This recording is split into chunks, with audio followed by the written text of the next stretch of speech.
Insurgency Sandstorm in 2024. Is it worth playing? What is going on, everyone? RetroPanda here, and thank you for tuning in. Insurgency Sandstorm is a military sim FPS, and it engages players in a tense firefights in both a PvP mode and a PvE mode, which we'll be looking into pretty soon. Now, I only have around 35 hours actually logged on the game. I only started playing at the end of last year, but since getting my current system that I'm using at the moment in February, I've actually been able to play the game at amazing graphics and with consistent frame rate, which my old system just was not able to do. So having said that, I feel like I can now fairly give my opinion and judge the game a little bit better now that it doesn't run on potato settings. So let's look at my personal pros and cons of Insurgency Sandstorm, and hopefully help you decide whether this game is worth jumping into in 2024.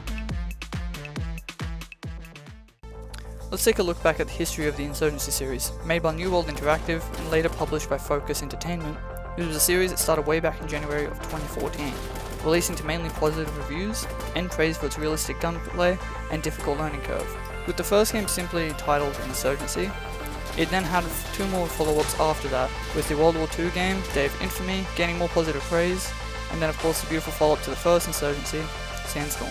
All three titles having mostly positive reviews and high Metacritic scores across Steam, the series did very well, including the spin-off game Day of Infamy. Sandstorm released back in 2018, only being on the PC to begin with, but then later being moved to current gen and old gen consoles. I haven't played the console versions unfortunately, but they have received HD revisions, and not long ago there was a lot of bug fixes and a graphical update, making the next gen hardware being able to push the game closer to the PC high settings. The game on PC, however, has been doing very well since its launch, with consistent player number count and bug fixes and additions being constantly added throughout the years.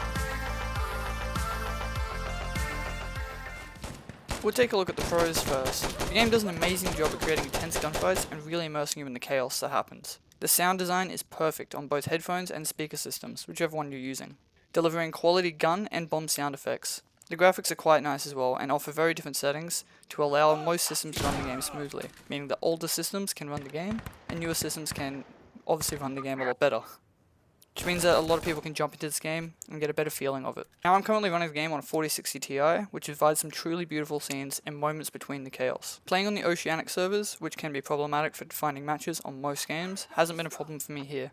Finding games with both PvE and PvP consistently, so at different times of the day and night.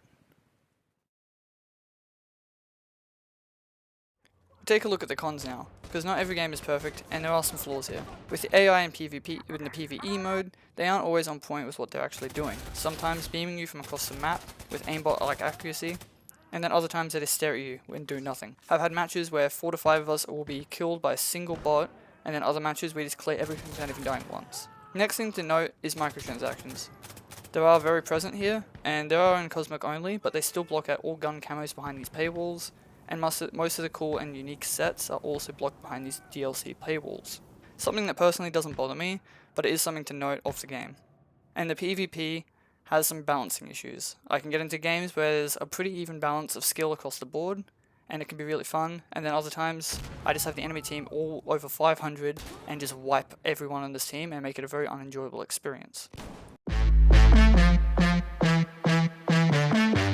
I personally love this game for its realistic qualities and would definitely recommend if you're looking for something a bit harder and a bit different on the current FPS market.